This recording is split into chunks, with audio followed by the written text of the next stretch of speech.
अस्सलामु अलैकुम।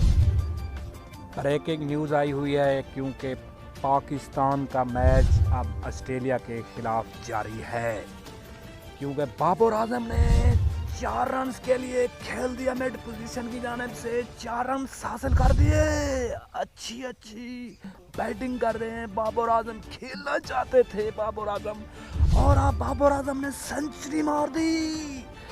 बड़ा अच्छा रन रेट है पाकिस्तान टीम का, क्योंकि बाबर आजम ने सेंचुरी मार दी। वनडे मैच अब जारी है ऑस्ट्रेलिया और न्यूजीलैंड के खिलाफ, क्योंकि बाबर आजम ने अच्छी इनिंग्स खेली। वो खेलना चाहते थे और उन्होंने खेल दिया मिड पोजीशन की जानिब से, और उन्होंने सेंचुरी स्कोर कर लिया। बड़ी अच्छी बैटिंग कर रहे हैं बाबर आजम, क्योंकि बाबर आजम की अच्छी बैटिंग है, अच्छे बैट्समैन हैं, अच्छे बल्लेबाज हैं, क्योंकि बाबर आजम ने बड़ी इनिंग्स खेल दी। और हमारे चैनल को सब्सक्राइब कीजिए। थैंक यू, शुक्रिया।